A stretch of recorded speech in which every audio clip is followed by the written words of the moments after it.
오늘 새 사람이 되어라 라는 점을 가지고 하나님 말씀 함께 나누겠습니다. 여러분 혹시 기적을 믿으십니까?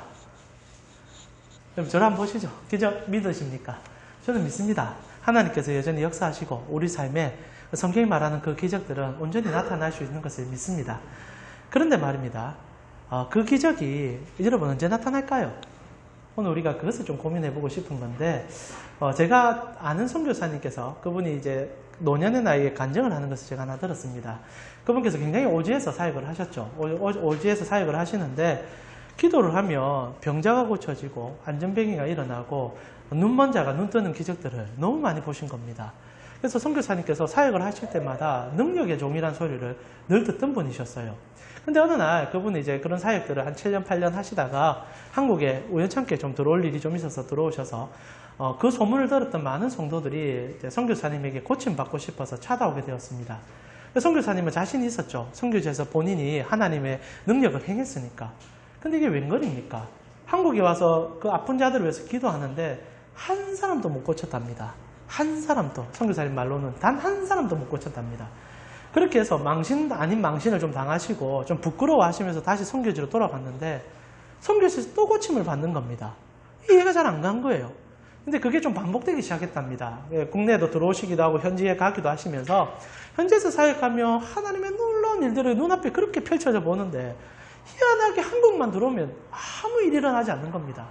그래서 그 답답함에 하나님께 기도를 했답니다. 하나님, 왜 이렇습니까? 국내에서는 왜 그런 일이 일어나지 않습니까? 처음에 좀 오해를 했답니다. 한국 사회가 너무 병들어서 성도들의 마음이 너무 강팍해서 하나님의 기적이 나타나지 않는다. 자기 중심적인 해석이었죠. 그런데 세월이 지나면서 본인이 깨닫게 된 것이 한국 땅이 참 하나님의 사랑을 깊이 받고 있구나라는 것을 좀 깨달았다고 그분이 간증을 하시더라고요.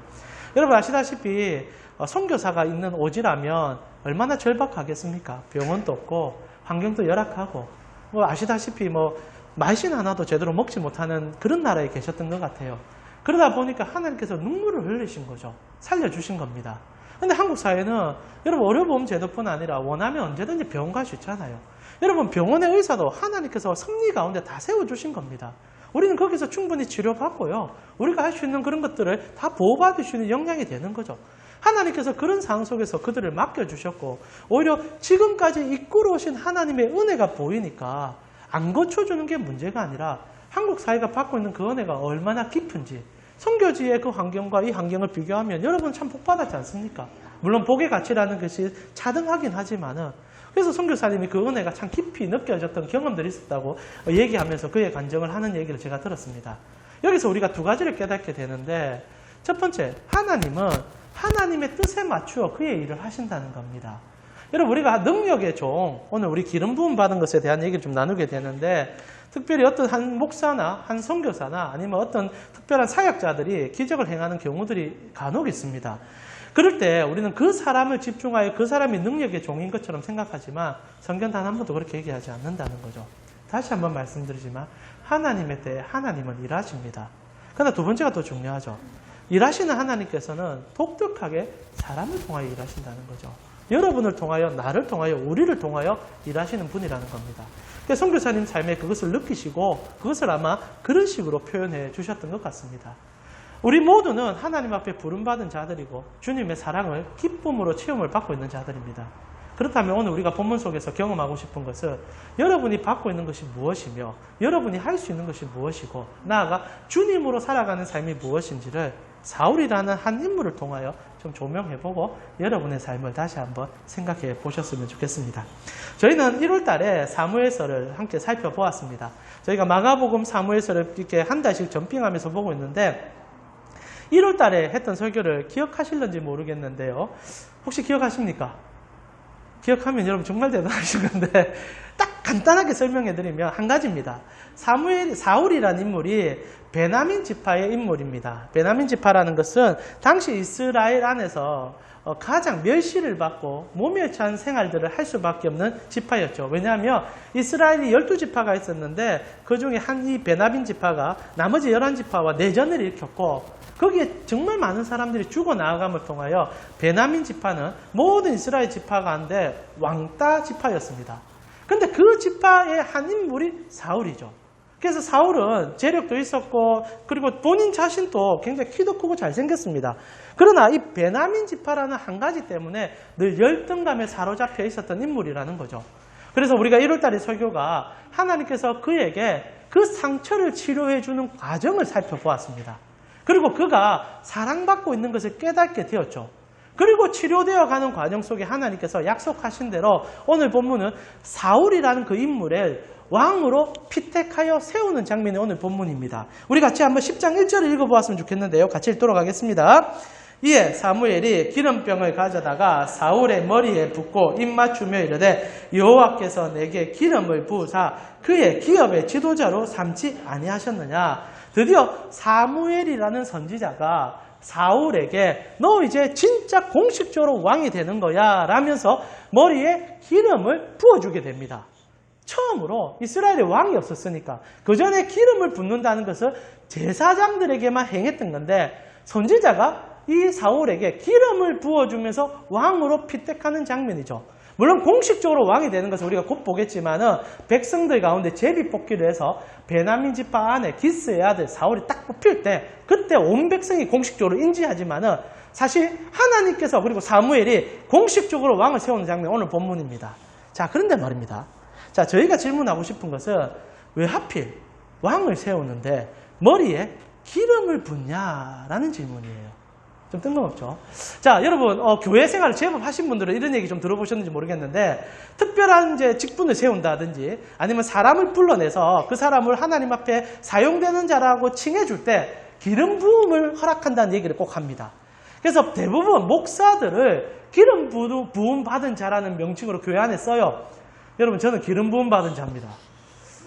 예, 전혀 표정이 여러분 그래서 목사들에게 기름 부음을 받았다는 표현을 많이 쓰는데 그때 쓰는 뉘앙스가 뭐냐면 하나님 앞에 전적인 능력을 받은 종이라는 느낌을 좀 담고 있다는 거죠. 근데 그게 좀 웃기거든요. 여러분 사실 우리가 예수 그리스도의 부활을 동참하여 그의 피에 힘을 본 자는 모두 다 기름 부음 받은 자입니다. 그런데 그 의미를 좀 해석하고 싶은데 실제로 여러분 모든 우리의 사고에는 기름을 붓는다는 말은 마치 능력이 임하고 하나님 앞에 특별한 힘을 받는 것처럼 생각하지만 오늘 우리가 그걸 조금 부수면서 들어갈 필요가 있습니다. 그럼 기름 부음 받은 자라는 게 무엇인가? 첫 번째, 예수 그리스도께서 기름 부음 받은 자라는 것이 성경의 명백한 증거죠. 여러분 혹시 그리스도란 뜻을 아시죠? 저희가 여러 번 설교했습니다. 그리스도가 뜻입니까? 기름 부음 받은 자. 그걸 히브리어로 표현하면 뭡니까? 메시아. 아시면서 왜 모르는 표정을 짓고 계십니까? 아시잖아요. 메시아 그리스도 같은 뜻입니다. 그래서 우리가 예수님을 지칭할 때 예수란 뜻이 구원자란 뜻입니다. 예수 그리스도란 말은 기름 부음 받은 구원자란 뜻이죠. 실제로 이스라엘에는 세 가지 직분에게 기름 부음을 허락합니다. 왕, 제사장, 선지자. 이 세 직분에는 기름 부음을 허락하죠. 그러면서 예수님께서 그 세 가지 직분을 모두 다 이루신 분이라여 그에게 그리스도라는 메시아라는 명칭을 허락한 거예요. 자, 여기서 그러면 왜 하필 기름을 부어서 그런 직위가 있음을 나타내냐라는 질문이죠. 실제로 이거 성경 안에서 답이 없습니다. 여러분 한번 생각해 보세요. 왜 기름을 부을까요? 왜 목사들에게 기름 부음 받은 자라는 표현을 쓸까요? 그리고 나아가 모든 성도들이 하나님을 만나며 성령의 기름 부음을 받는다는 표현도 씁니다. 도대체 그 기름 부음 받는다는 건 뭡니까? 매우 막연할 거예요. 능력이다. 아니면 뭔가 이렇게 하나님으로부터 주어지는 그 은혜다. 그러나 여러분 명확하게 뭐라고 설명을 못하지 않습니까? 왜? 성경이 명확하게 설명을 안 해주거든요. 그런데 오늘 뜬금없이 사울을 왕 세우는데 기름을 붓고 있는 거예요. 그리고 제사장을 세우는데 하나님께서 명령하여 기름을 부으라 합니다. 자, 이걸 가지고 신학자들이 끙끙 앓았어요. 우리는 그냥 간단하게 권능이다, 힘이다 생각하는데 신학자들에게 심각한 문제거든요. 왜냐하면 이 출처를 모르니까.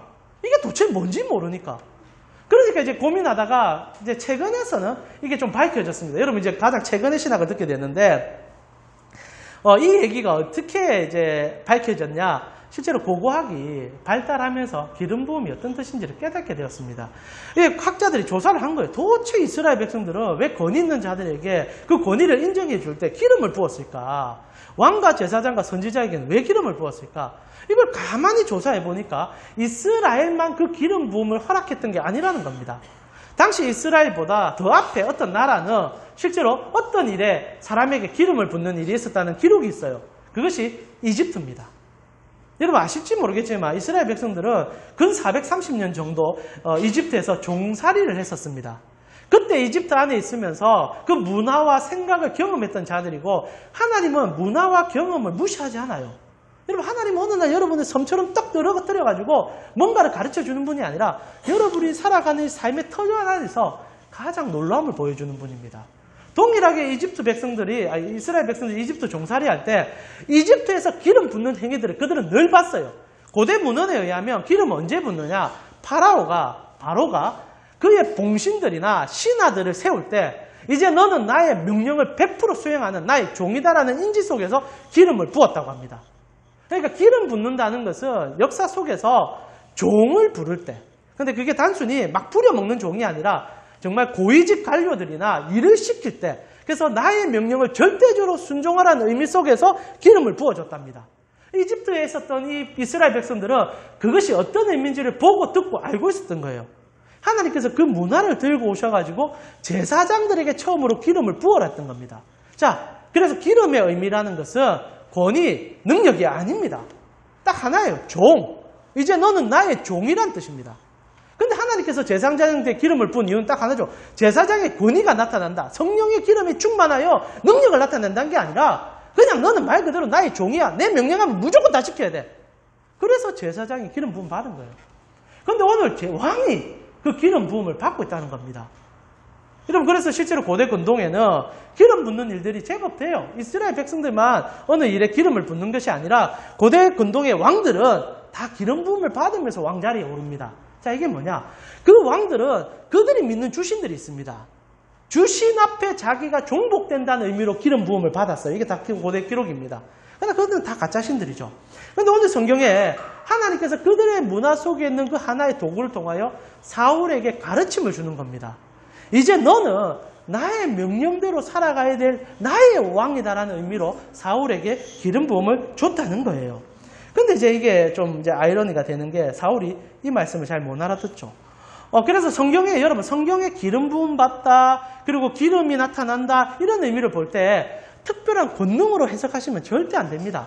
오직 하나, 주님의 말씀에 순종하는 자. 그래서 예수의 이름이 그리스도예요. 자꾸 우리가 그것을 해석을 잘못하는데 예수님께서 왕이고 제사장이고 선지자의 직분을 동시에 이룬 건 맞습니다. 근데 어떻게 이뤘냐라는 질문 안에서 그리스도가 된 거예요. 그것을 예수님께서 요한복음 6장 38절에 명확하게 설명해 줍니다. 제가 한번 읽어드릴게요. 6장 38절입니다. 내가 하늘에서 내려온 것은 내 뜻을 행하려 함이 아니요 나를 보내신 이의 뜻을 행하려 함이라. 이 말이 기름 부음 받은 자란 뜻입니다.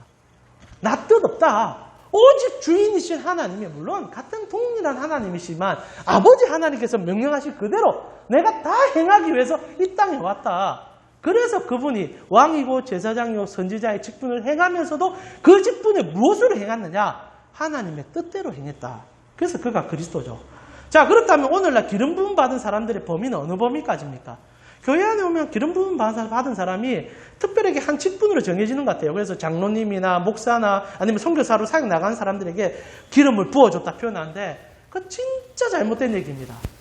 성경은요, 여러분 전부가 하나님으로부터 기름 부음 받은 자라는 것을 가르쳐주고 있지 않습니까? 베드로 사도가 베드로전서 2장 9절에 이렇게 얘기해 줬습니다.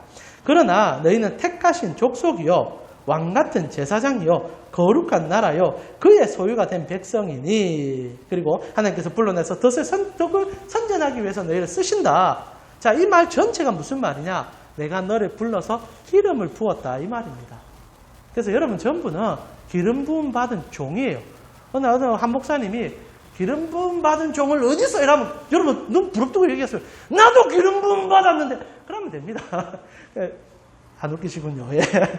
그런 일들 오해하지 마시고요. 하나님께서 기름 부은다는 의미를 정확히 붙잡으시고 그 기름의 뜻을 아신다면 하나님께서 우리에게 무엇을 원하는지 좀 알게 될 겁니다. 자, 그렇다면 사울이 지금 기름 부음을 받고 있습니다. 명하죠. 이제 너는 나의 종이다라는 뜻입니다. 하나님의 종이라는 뜻이죠. 근데 이제 오늘 성경은요, 이 종이 되었을 때, 가면 제가 말씀드리지만 지금 기름 붓는 종은 말 그대로 그냥 정말 밑바닥을 기는 종은 아닙니다. 고위직 관료들이나 아니면 뭔가 특별한 일들을 하기 위하여 왕의 명령을 100% 수행하는 자들을 지칭할 때 쓰는 기름입니다. 그러면 여러분 어떻게 보면 대사도 되겠죠. 여러분 그래서 성경에도 여러분을 신실한 대사처럼 표현하지 않습니까? 주의 대사처럼 주의 서신이라고 표현하고 그런 관점에서 오늘 여러분 사울이 이 기름 부음을 받자마자 매우 신비한 세 가지 체험을 하게 됩니다. 근데 그 세 가지가 여러분이 갖고 있는 하나님으로부터의 은혜라는 사실이죠. 그래서 오늘 우리는 사울이 이 이후로 일어나는 세 가지의 놀라운 일들을 통하여 성도는 기름 부음 받은 자로서 어떤 역할들을 하며 어떤 일들을 할 수 있는지를 좀 보고 싶다는 거예요. 그 첫 번째가 사랑을 받고 행하는 자가 되어지게 됩니다. 자, 이제부터 여러분 보는 구절들은 도대체 이런 일들을 왜 경험했느냐라는 질문을 하게 될 건데 그래서 오늘 집중해서 좀 찬찬히 해석을 해내야 됩니다. 쓸데없는 일을 주님께서 시킨 게 아니거든요. 근데 오늘 사울이 진짜 이상한 일들을 경험하기 시작합니다. 자, 우리 2절을 같이 한번 읽어보겠습니다. 2절입니다. 같이 읽겠습니다. 내가 오늘 나를 떠나갔다가 베냐민 경계 세이사에 있는 라헬의 묘실 곁에서 두 사람을 만나리니 그들이 내게 이르기를 내가 찾으러 갔던 암나기들을 찾는지라 내 아버지가 암나기들의 염려를 놓았으나 너희로 말미암아 걱정하여 이르되 내 아들을 위하여 어찌하리라 하더라 할 것이요. 자, 기름 부음을 받았어요. 너는 이제 나의 전적인 종이고 나의 대사가 될 것이다 라는 얘기를 한 다음에 하나님께서 제일 먼저 너는 이제 길을 가게 될 것인데 베냐민 경계까지 갔을 때 라헬의 묘실 앞에서 두 사람 만날 거야. 근데 그 두 사람이 너가 처음에 찾으러 왔던 그 암나기를 찾았을 뿐 아니라 그 아버지께서 너를 걱정하고 있다는 얘기를 전달해 줄 거야 라는 얘기합니다. 그리고 성경은 분명 그 일을 경험했다고 얘기해요. 자, 여러분 이상하지 않습니까? 사울이 기름을 붓고 나서 하나님께서 세 가지 일들을 할 때 특히 두 가지는요. 세 가지 다 지역과 연관이 되기 시작합니다. 첫 번째, 보냈는데 라헬의 묘실 앞에서 두 사람을 만난다고 얘기합니다. 자, 무슨 의미입니까? 이게 하나님 앞에 기름 부음 받은 자들이 하나님 앞에서 경험할 수 있는 얘기들을 오늘 하나님께서 그의 삶의 체험을 통하여 보여주는 사건이죠. 자, 먼저 두 사람을 만납니다. 성경 안에서는 두 사람이라고 등장할 때는 언제나 증인을 얘기합니다. 증인을. 그래서 오늘 확실한 네가 증거를 받게 될 것이다. 근데 그 증언이 뭐냐? 너의 삶의 고민이 해결되었다는 것을 듣게 될 것이다. 그리고 나아가 부모님께서 너를 어떻게 생각하는지도 알게 될 것이다 라는 증언 같습니다. 그러나 중요한 것은 이 두 사람의 증언은 증언 자체의 효력보다는 그 위치와 장소가 더 중요하다는 사실 좀 알 필요가 있어요. 자, 여러분 지금 이 사울이 어느 장소에 갔습니까? 라헬의 묘소에 갔습니다. 왜 하필 라헬의 묘소 앞에서 두 사람을 만나겠을까? 여기서 여러분 이런 질문을 좀 던질 줄 알아야 돼요. 자, 그러면 여러분 이제 성경의 얘기들 좀 해야 되니까 성경 잘 모르시는 분은 집중해서 들어주셔야 됩니다. 자, 혹시 라헬이 누군지 압니까? 라헬이 누군지 아십니까? 라헬이 누구냐? 정말 유명한 여자입니다. 여러분 이스라엘에 지금 이제 베냐민 지파의 기스의 아들 사울 아닙니까? 12아들을 낳았던 족장이 있었습니다. 그의 이름 야곱이라는 족장이 있습니다. 이스라엘은 3명의 족장이 너무나 유명한데요. 아브라함, 이삭, 야곱이 있는데 그 중에 이 야곱의 와이프입니다. 라헬이. 그런데 이 스토리가 가슴 아파요. 이 베냐민과 라헬은 뗄래야 뗄 수 없는 관계 속에서 무언가를 가르쳐주는 지명입니다. 자, 제가 여러분을 위해서 이 스토리를 조금 설명해 드리겠습니다. 어느 날 야곱이 쌍둥이로 태어나게 됩니다. 아시죠? 그래서 형인 에서가 있었는데 에서는 태어날 때부터 피지컬이 보통이 아닌 겁니다. 키도 크고 사냥도 잘하고 보통이 아니었어요. 근데 야곱은 태어날 때부터 좀 호리호리했습니다. 고대 건동에 힘을 우선시하는 세상 속에서 가정 중심으로 살아가는 이 야곱은 인정받기가 쉽지 않았어요. 동일하게 집안에서도 아버지가 에서를 편애하고 야곱을 별로 좋아하지 않았습니다. 그런데 희한하게 하나님께서 야곱을 선택합니다. 너를 통하여 나의 구원자가 오게 될 것이라고 선택을 하게 돼요. 그런데 야곱이 그 말이 위로가 안 됩니다. 그래서 언제나 형 에서를 시기 질투하기 시작해요. 여러분 상식적으로 1, 2초 사이에 태어나서 동생이 되어버렸습니다. 오늘날 쌍둥이가 태어나서 동생 되는 거 별일 없어요. 그러나 고대 공동의 둘째는요, 재산의 전부를 잃어버리는 겁니다. 여러분 재산을 아버지께서 물려줄 때 형은요, 아버지의 거의 대부분을 다 가져갑니다. 동생은 그 남은 것 중에서 자기들끼리 나누는 거예요. 너무 불쌍한 그런 시스템 속에 살아가는 사이였습니다. 그러다 보니까 이 야곱은 형이 너무 미운 거죠. 그래서 시시끈끈 시비를 겁니다. 여러분 잘 아시는 뭐 파축 사건이 여러 가지 사건이 있는데 시비를 여러 번 걸다가 한 번은 형이 분노하기 시작하죠. 우리 아버지가 죽고 나면 내 너를 용서하지 않으리라. 그때 이제 야곱이 너무 무서워서 어머니에게 얘기를 해가지고 엄마 어떻게 해야 되노? 안 되겠다. 너 삼촌, 너의 외삼촌이 이제 라반의 집에 좀 가서 좀 숨어 있으라. 그게요. 끝입니다. 그 이후로 야곱은 자기 어머니 못 보게 됩니다. 여하튼 이제 야곱이 이제 삼촌 라반의 집에 갔는데 라반에게 두 딸이 있었습니다. 그것이 오늘 본문에 나오는 라헬이에요. 두 딸이 있는데 첫째 딸이 레아고 둘째 딸이 라헬이에요. 이게 이제 참 가슴 아픈 얘기로 진행되는데 야곱이 가서 이제 삼촌 라반을 만났는데 야곱이 이렇게 집안일을 참 잘했는 것 같습니다. 일을 하는 거 보니까 삼촌이 제법 마음에 든 거예요. 삼촌이. 그래서 야곱 보고 이제 눈여겨보고 있는데 근데 이 라헬이 너무너무 미인이라고 성경은 얘기합니다. 얼마나 미인인지 몰랐는데 그래서 이 야곱이 이제 라헬을 딱 보자마자 첫눈에 반한 거예요. 그래서 이제 연모하게 된 거죠. 그리고 오늘 삼촌에게 부탁합니다. 왜 삼촌에게? 삼촌, 제가 라헬하고 결혼할 수 있습니까? 삼촌이 좋아. 너 이거 다른 사람한테 이렇게 시집 보낸 것보다 너에게 주는 게 좋지. 그럼 한 가지만 약속하자. 7년만 나를 위해서 봉사해도 성경에서 이제 오늘 숫자 얘기 조금 나오게 되는데요. 7이라는 것은 완전한 헌신을 나타냅니다. 하나님의 숫자 아닙니까? 7일 만에 세상을 만들고. 그래서 7년이라는 표현은 야곱으로부터 너가 나를 위해서 충성 봉사해주면 내가 내 딸 줄게 얘기합니다. 그래서 문자 그대로 야곱은 7년 동안 열심히 일합니다. 그리고 신혼 첫날 밤이 돼요. 아시죠? 그래서 어떻게 됩니까? 이 삼촌 라반이 보통 사기꾼이 아니거든요. 첫째 언니인 이 레아를 침실에 넣어버려요. 고주망태가 된 이 야곱은 누군지도 구분하지 못하고 첫날 밤을 치르게 됩니다. 아침에 눈 떠 보니까 자기가 그렇게 사랑했던 라헬이 아니라 레아 언니가 누워있는 거예요. 기겁을 했습니다. 문제는요, 성경이 레아가 알력이 부족하다, 시력이 좋지 않다라고 표현합니다. 그래서 아마 지금 같은 경우에 안경을 쓰니까 괜찮은데 고대 시대니까 인상이 좋지 않았을 거예요. 늘 눈을 찡그리다는지 잘 안 보이니까. 그래서 인상 전체가 안 좋으니까 야곱이 사랑하지 못했던 것 같습니다. 근데 그래 보내놓으니까 야곱이 이제 팔팔 뛰는 거죠. 삼촌이 찾아서 이게 어찌 된 거냐. 아이고 우리 이 동네 법에는 언니보다 동생이 먼저가. 제가 그래서 결혼을 늦게 했습니다. 저희 아내 언니가 시집을 못 가셔가지고 기다리다 제가 하게 됐는데 죄송합니다. 이런 얘기는 인터넷 나오면 안 되는데. 자, 중요한 건 그래가지고 둘째가 이제 라반이 약속을 하는 거예요. 그러면 네가 한 번만 더 7년을 나를 위해서 봉사해주면 둘째 딸 내게 줄게. 야곱이 오케이 합니다. 그리고 일주일 후에 다시 결혼을 해줘. 부인이 2명이 생기게 됩니다. 그리고 그 다음부터 충성 봉사를 해요. 토탈 20년간 고생합니다. 근데 희한한 일이 생기거든요. 그 집안에 어떤 일이 있냐면 하나님께서는요, 이거 꼭 기억하세요. 하나님은요, 우는 자들의 언제나 편이 되어줍니다. 하나님 편애가 엄청 심해요. 하나님께서는요, 가진 사람들보다는 못 가진 사람 편에 서주시고요, 우는 자들의 이웃이 언제나 되어줍니다. 성경 그 얘기를 해요. 이게 독특해요. 그래서 하나님께서는 언제나 고달프고 힘든 영혼 옆에 서려고 노력을 하시는 분이십니다. 똑같아요. 레아를 하나님께서 주의 깊이 보시고, 레아는 야곱의 사랑을 못 받아요. 그러자마자 하나님께서 그에게 어떤 복을 주냐면 자녀를 계속 놓게 만들어요. 고대 사이에 자녀를 놓는다는 것은 그 어떤 영기보다 더 좋은 복이었거든요. 그러니까 이 레아가 숭풍숭풍 아이를 4명이나 놓게 됩니다.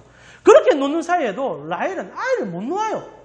그러니까 나중에 시기와 질투와 분노가 차올라서 아무리 야곱이 자기를 사랑해줘도 아들을 못 낳으니까 이 분노가 얼마나 치밀었는지 집안이 난리가 납니다. 매일 야곱을 바가지 끌고 괴롭히고, 이 야곱도 거의 막 정신이 막 오락가락할 정도로 성경 보면 막 화도 내기도 하고 그러거든요.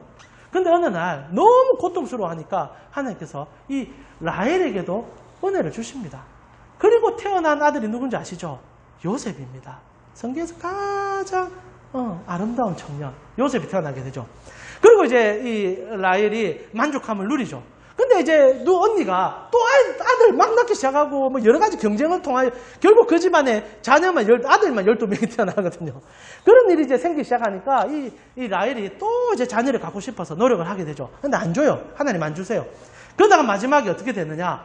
오늘 본문의 얘기로 진행됩니다. 둘째 아이를 잉태하게 돼요. 근데 이게 둘째 아이가 이제 출산할 때쯤 되었을 때 이게 난산이 됩니다. 그래서 두 가지 선택을 해야 될 경우가 생긴 거죠. 그러니까 라헬의 목숨을 살릴 건지 태의 아이를 살릴 건지 선택을 해야 되는데 라헬이 어떤 선택을 하느냐? 내가 죽고 내 아이를 놓겠다는 선택을 하게 됩니다. 그것이 창세기 18절의 얘기예요. 그가 죽게 되어 그의 혼이 떠나려 할 때, 이 라헬입니다. 할 때 아들의 이름을 베노니라고 불렀으나 그의 아버지는 그를 베냐민이라고 불렀습니다. 오늘 사울의 지파가 어느 지파를 했습니까? 베냐민 지파죠. 지금 베냐민 지파가 어떻게 시작됐는지를 근원을 알 수 있는 곳에 가서 두 증인을 만나라 얘기한 겁니다. 자, 베냐민 지파가 어떻게 시작됐는가? 엄마의 사랑과 눈물 속에서 생명을 대신하여 태어났다는 것을 다시 한번 기억하라는 겁니다. 사실 베냐민 지파는 이스라엘 안에서 왕따 지파입니다. 잘못된 내전으로 일어나요. 정말 욕이란 욕은 다 들어먹는 지파였고, 그래서 사울의 입장에서는 자기가 왜 베냐민 지파에 태어났는지에 대한 억울함이 있었습니다. 근데 하나님 가르쳐 주는 거예요. 너의 지파는 어머니가 눈물 흘려 죽음을 불사고 태어나게 한 아들이다. 너가 어떻게 그거를 잊어버릴 수가 있느냐. 너의 지파는 사랑으로 태어나서 사랑으로 완성되어 가는 가정이다 라고 얘기하는 겁니다. 그래서 사실 어머니가 애를 낳았을 때 이름을 베논이라고 지어요. 이 베논이란 뜻은 슬픔의 아들이란 뜻입니다. 이 라헬이 지금 이제 두 가지 선택 중에 아들을 선택하고 자기 생명을 바치기로 결정한 거예요. 그러면서 아이가 태어나니까 얼마나 슬펐겠습니까? 너무너무 사랑스러운 둘째 아들이 태어났는데, 막내 아들이 태어났는데, 평생을 다해서 사랑해주고 싶은데, 이제는 그걸 못 해주는 거예요. 그래서 너무 가슴이 아프니까 이름을 짓기를 베논이다. 미안하다 이거예요. 너는 슬픔의 자식이다. 내가 평생 너를 사랑해줄 수 있어야 되는데, 그런데 내 생명과 너의 생명을 바꾸어서 내가 생명을 대신하여 너에게 생명을 줬다. 아버지가 그것을 보고요. 이 아버지가 너무 가슴이 아파서 야곱이 아들의 이름을 바꿉니다. 너는 이제부터 베냐민이다. 오른손의 아들이란 뜻입니다. 막내거든요. 막내입니다. 막내인데 오른손의 아들이란 이름을 줘버립니다. 그래서 구약 여러분 고대 근동에 오른손이란 뜻을 여러 번 설명하지만은 장자권입니다. 힘입니다. 능력입니다. 막내에게 장자란 이름을 지어줘버리는 거예요. 왜? 그만큼 애달프고 사랑스럽고 너무 좋아서 베냐민이라는 이름을 준 거죠. 아내가 죽어서 원망스러운 게 아니라 오히려 베냐민이 이렇게 태어나줘서 고마운 거예요. 사랑을 너무나 듬뿍 받은 자녀라는 겁니다. 그리고 오늘 하나님께서 그의 묘실로 이 베냐민 지파 사울을 데려간 거예요. 무슨 얘기하는 겁니까? 너는 사랑받은 지파다. 너가 어떻게 태어났는지 기억해라. 내가 너에게 기름 부음을 허락한 이유가 뭔지 아니? 그 사랑대로 네가 나의 백성을 사랑해 주길 바란다. 생명을 바치는 사랑으로 나아갔으면 좋겠다. 근데 여러분 이 구절은 실제로 우리 구주 예수 그리스도께서 하실 그 일이죠. 사울은 이 일을 못합니다. 자기 생명 바쳐서 못 사랑해요. 그러나 우리 구주 예수 그리스도께서 어떻게 하십니까? 자기 생명 바쳐 여러분 사랑해 주잖아요. 그러나 중요한 것은 기름 부음 받은 자들이 첫 번째 우리가 경험하게 되는 것은 사랑을 어떻게 받고 있는지를 안다는 거죠. 여러분 우리가 어떻게 이 교회 생활을 하게 됩니까? 이 사랑 받았기 때문 아닙니까? 우리 구주 예수 그리스도께서 당신의 몸을 찢으시며 죽기까지 우리의 죄를 덮어 쓰심을 통하여 그분이 다시 한번 살아나시는 그 순간 우리는 모든 사랑이 우리의 힘과 노력이 아니라 그분 때문에 완성됨을 경험했잖아요. 그러면 이제 어떻게 살 거냐는 질문을 주님이 하는 겁니다. 오늘 사울에게 동일하게 하는 거예요. 너가 기름 부음 받았다는 것은 단순히 내가 네 써먹으려고 부른 게 아니라 내가 너를 핏값으로 사가지고 종된 신문에서 나의 대사상규에서 불러냈다. 그렇다면 너도 그 사랑을 알았으니까 그 사랑으로 살아야 되지 않겠느냐. 그래서 기름 부음 받은 자들은요. 사랑을 받아 경험이 있기 때문에 그 사랑으로 살아가는 삶을 살아가는 자들이 기름 부음 받은 자라는 겁니다. 사울이 오늘 그걸 들어요. 그러나 아이러니하게 사울은 그걸 못 깨달았습니다. 그리고 하나님께서 두 번째로 장소를 옮기게 합니다. 그것이 모든 저주를 이길 수 있게 해주겠다는 약속입니다. 자, 사무엘상 10장 3절과 4절을 여러분 같이 한번 읽어보았으면 좋겠습니다. 같이 읽겠습니다. 내가 거기서 더 나아가서 다볼 상수리 나무에 이르며 거기서 하나님을 배우려고 베델로 올라가는 세 사람을 만나리니 한 사람은 염소 새끼 셋을 이끌고 한 사람은 떡 세 덩이를 가졌고 한 사람은 포도주 한 구죽부지를 가진 자라. 그들이 내게 문안하고 떡 두 덩이를 주겠고 너는 그의 손에서 받으리라. 무슨 말인지 아시겠습니까? 저도 사실 이번 한 주가 이것 때문에 끙끙거렸습니다. 하나님께서 왜 이렇게 쓸데없는 행동들을 하냐. 그게 아니라는 거죠. 여러분 오늘 첫 번째 장소가 라헬의 묘소였습니다. 거기서 사랑을 보게 해주셨습니다. 그리고 사랑하라 얘기하셨어요. 그리고 두 번째 장소로 옮기는데 이 독특한 장소로 가게 하죠. 다볼 상수리 나무로 가게 합니다. 다볼 상수리 나무 들어보셨습니까? 성경에 이 상수리 나무가 제법 많이 나옵니다. 그래 많이 나오진 않지만 제법 나옵니다. 이 상수리 나무가 제일 먼저 어디서 나왔는가? 여러분 아브라함이 가나안 땅에 들어갔을 때 처음으로 제일 먼저 정착한 땅이 어딘 줄 아십니까? 그게 상수리 나무예요. 이름은 좀 다릅니다. 한번 찾아볼까요? 창세기 12장 6절입니다. 제가 읽어드리겠습니다. 창세기 12장 6절에 아브라함이 그 땅을 지나 세겜 땅 모래 상수리 나무에 이르니 그때 가나안 사람들이 그 땅에 거주하였더라. 그리고 하나님께서 모래 상수리 나무에서 거주하라 라고 얘기합니다. 그때 아브라함이 놀래가 도망가 버려요. 이집트로 도망가 버립니다. 자, 하나님께서 독특하게 그의 사역자들에게 이 상수리 나무로 가라는 때가 있습니다. 지금 아브라함 같은 경우에는 모래로 가라 있고, 지금 사울 같은 경우에는 다볼로 가라 그럽니다. 근데 여기 같은 장소거든요. 여러분, 다볼이라는 산과 이 모래라는 산이거든요. 산이 같이 바라보고 있습니다. 지명상으로. 그러니까 상수리 나무가 하나 있는데, 다볼과 모래 언저리에 있는 이 상수리 나무가 있었던 거예요. 거기에서 자리를 잡아라 얘기하고, 사울에게는 거기서 네가 세 사람을 만나게 될 건데, 한 사람은 어떤 일 합니까? 염소 새끼를 데려가고, 한 사람은 떡 3덩이를 들고 왔고, 한 사람은 포도주를 들고 갈 거다. 그리고 그들 앞에서 네가 떡 2개를 받게 될 거다 얘기합니다. 3가지가 어디 쓰이는지를 여러분 명확하게 파악해야 되는데, 이 3가지는요 다 제사 드릴 때 씁니다. 하나님 앞에 예배 드릴 때 쓰는 도구들이에요. 그러니까 지금 다볼 상수리 나무 앞에서 예배자들을 만나서 그들로부터 떡을 받는 장면이 묘사가 되고 있죠. 자, 여기 중요한 얘기입니다. 자, 다볼 상수리 나무, 그리고 여러분, 아브라함으로 표현하면 모래 상수리 나무가 무엇이냐? 이거 만신전입니다, 만신전. 모래란 뜻이 뭐냐? 이른비를 나타내고요. 다볼은 그냥 지명일 뿐입니다. 여기가 어떤 지역이냐? 가나안 땅에 제일 유명한 무당을 섬기는 곳이에요. 만신전입니다, 만신전. 그래서 아브라함이 처음으로 가나안 땅에 들어갔을 때, 그때부터 지금까지 상수리 나무 남아있는 거예요. 엄청 몇백 년 흘러가는 나무죠. 여러분, 사람들이 나무가 수천 년, 수백 년 돼버리면 경외심을 가지고 거기서 신을 모십니다. 오늘날에도 그러고 있잖아요. 그래서 함부로 자르지도 못합니다. 근데 거기에 엄청난 큰 상수리 나무가 있었던 거예요.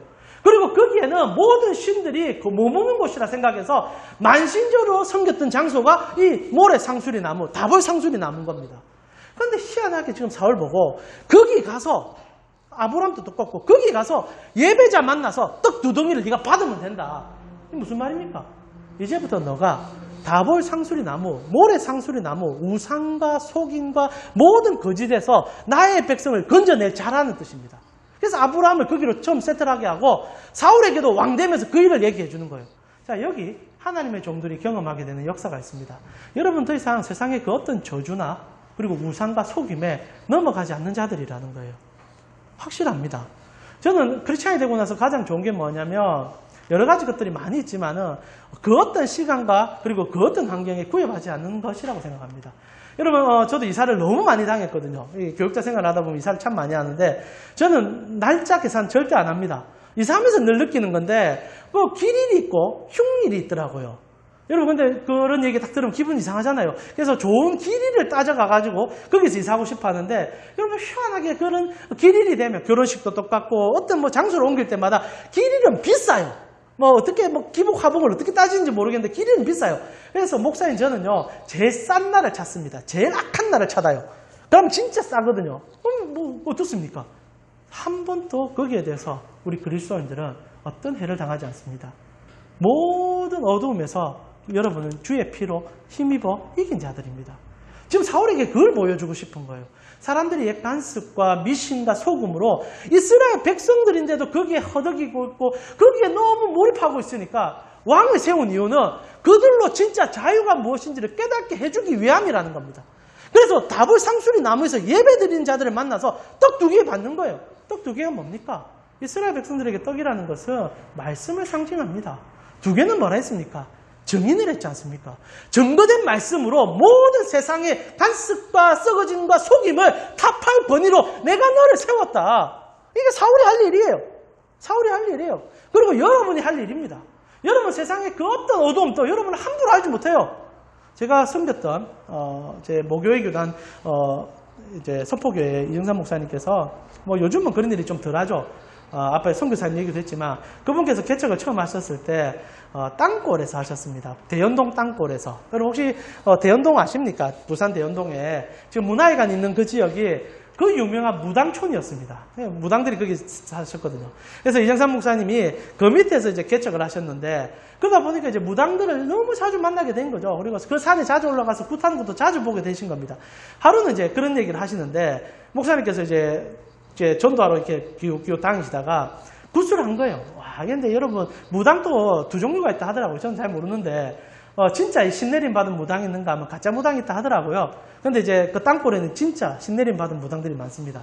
여러분, 재밌는 얘기 하나 해드리면, 저 수영로교회 지금 계신 목사님, 담임 목사님, 어머니께서 그 땅굴의 무당이었습니다. 근데 이정삼 목사님이 전도해가지고 지금 수영로교회 담임 목사님 되게 하셨거든요. 그래서 저 이규현 목사님은 이정삼 목사님을 굉장히 존경합니다. 그런데 이제 그 이정삼 목사님이 땅굴에 가셨다가 무당이 구슬하는 걸 본 거예요. 너무 재밌는 거죠. 막 하루에 춤을 추고 난리가 나니까 목사님 재밌어서 막 보고 있는데, 무당이 춤을 추다가 갑자기 삐걱삐걱 쓰러지기 시작하더라는 겁니다. 왜 저러노 이랬더만 무당이 몇 번 시도를 하더만 눈을 팍 부릅뜨더만 온 주위를 살펴보더만 딱 한마디 하더래요. 어떤 큰 신 모시는 자가 이 옆에 있네. 내가 구슬 못하겠네. 막 화를 내더랍니다. 제가 흉내를 잘 못 내겠습니다.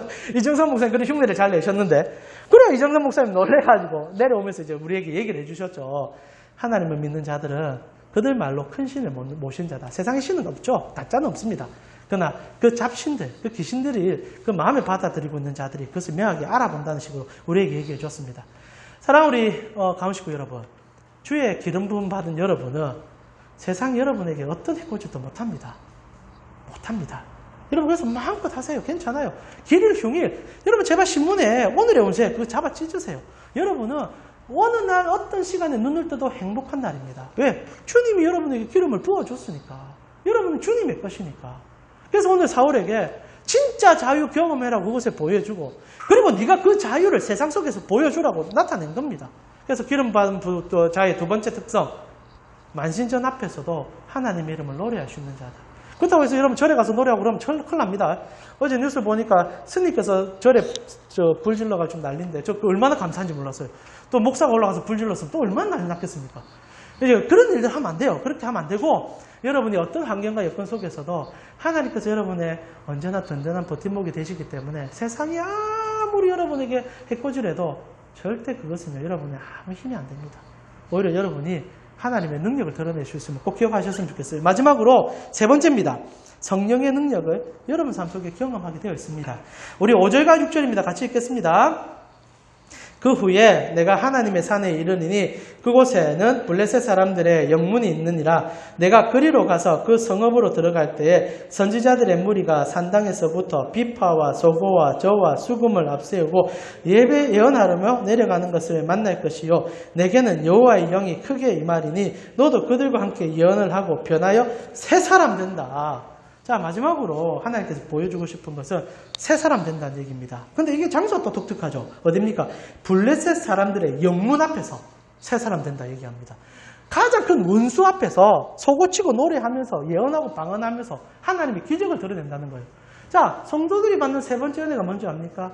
여러분의 일상의 삶 속에서 하나님이 어떤 분인지를 보일 수 있는 능력이 나타나기 시작할 거라는 거예요. 자, 이 말을 단순히 성령의 체험, 능력의 체험, 은사, 그리고 권능 이런 얘기가 아닙니다. 일상이 하나님의 전이 된다는 얘기입니다. 지금 블레셋 앞에서 이스라엘 백성들이 얼마나 고통스러워하는지 모릅니다. 근데 지금 사울에게 무슨 얘기합니까? 내가 너를 나의 종으로 삼았으니 너희가 그렇게 두려워하는 블레셋도 아무것도 아니다. 내가 너를 대신하여 싸워주겠다.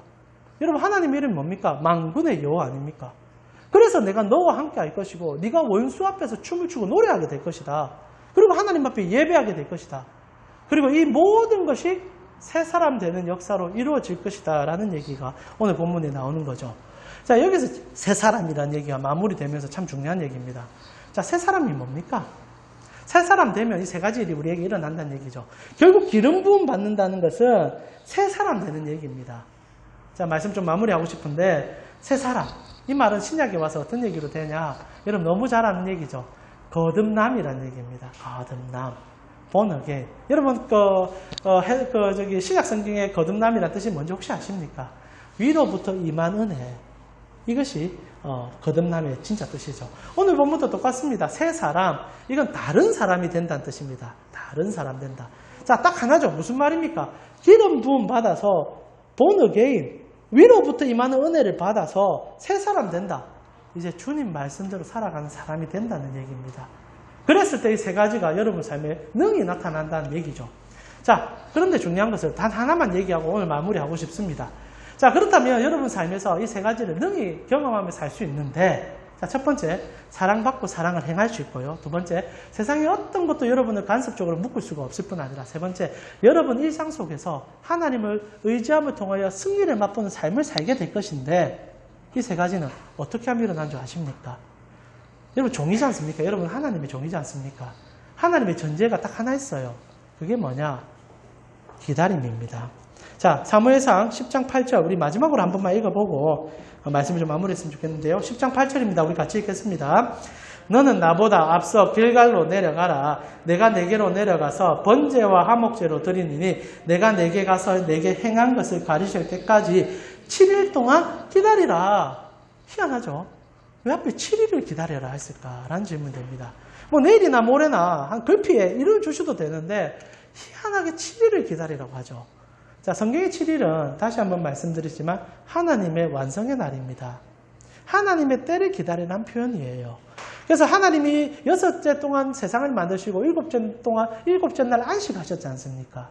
그리고 첫사람 아담을 만들고 아무것도 하지 않는 그들에게 안식을 선물로 주셨어요. 그것이 7일입니다. 자, 그럼 성도가 해야 될 일이 뭐냐? 하나님을 진짜 믿고 이 일이 우리에게 일어날 것을 믿고 기다려야 됩니다. 이게 안 돼요. 우리가 왜 우리의 일상 속에서 우리가 하나님의 손길을 못 느낀 줄 압니까? 하나님의 완성을 믿지 못하고 내 완성의 때 하나님의 때를 기다리기 때문입니다. 우리나라 사람처럼 빠름 좋아하는 사람이 어디 있습니까?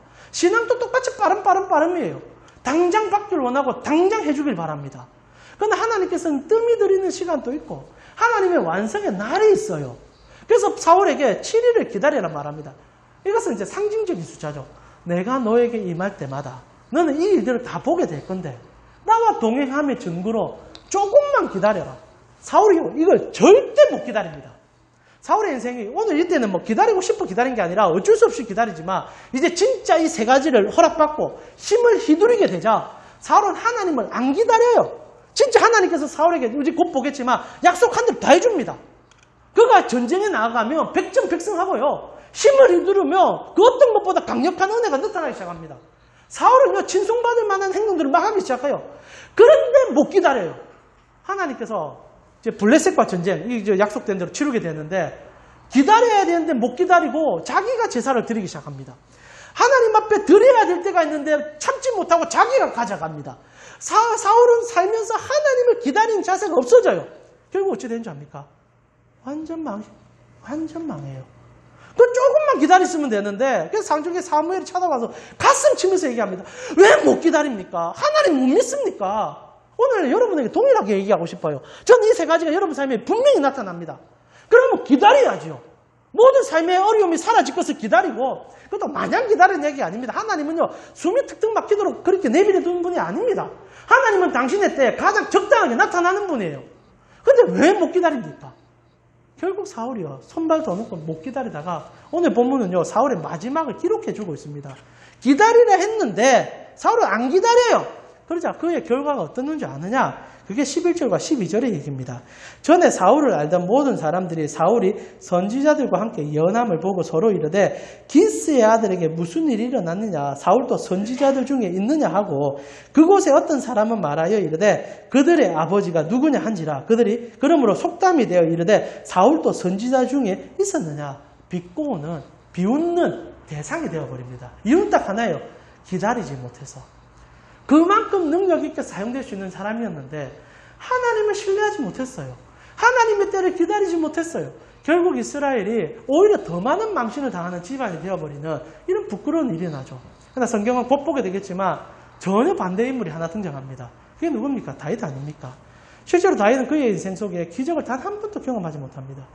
그러나 단 한 번도 경험하지 못한 기적의 문제가 아니라 그는 일평생 속에 하나님 손에 잡혀서 놀라운 은혜들을 삶 속 곳곳에서 이 세 가지가 일어나는 것을 보게 되었던 인물로 우리가 보게 될 것입니다.